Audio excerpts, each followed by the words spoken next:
នេះជារបាំមួយបែបទៀតរបស់ជនជាតិបរទេសដែលគេមកសម្ដែងជាមួយនឹងកម្មវិធីចូលឆ្នាំខ្មែរយើងនឹងនៅទីក្រុងឡង់ប៊ិចរដ្ឋ California សហរដ្ឋអាមេរិកសិល្បករនីមានសម្លៀកបំពាក់ប្លែកពីរបាំខ្មែរយើងសម្លៀកបំពាក់គាត់គឺពណ៌ស្រស់ស្អាតពណ៌ឆើតហើយគាត់ជួតនឹងក្រណាត់នោះក៏ឆើតដែលមានរំយោលសងខាងគាត់រាំហើយដោយបង្វិលខ្លួនហើយទះដៃពីរដងជាប់គ្នាជាក្បាច់របាំដែលមើលទៅគួរឲ្យទាក់ទាញប្លែកពីរបាំខ្មែរយើងការរាំរបស់គាត់គឺបង្វិលខ្លួនម្ដងទៅឆ្វេងម្ដងទៅស្ដាំហើយដៃគាត់ចាប់ជាយសម្ពុត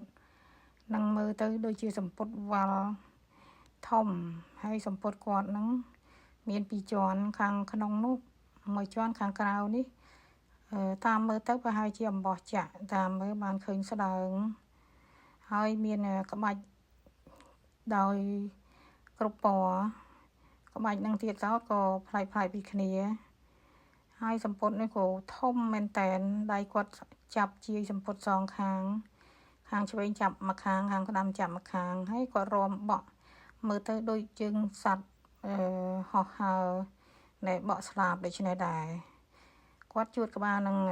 ក្រណាត់ត្រួយជែករុំក្បាលហើយមានរំយោលនៅសងខាងការរាំរបស់គាត់ទន់ភ្លន់ហើយបង្វិលខ្លួនតាមលំលំចង្វាក់ភ្លេង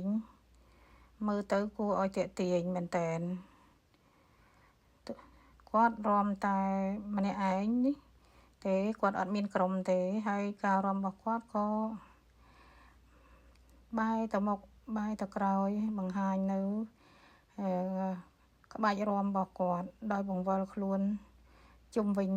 ម្ដងវិលទៅស្ដាំម្ដងវិលទៅឆ្វេងហើយដៃគាត់កាន់ជាយសម្ពុតមើលទៅដូចយើងស្លាប់សត្វអីចឹង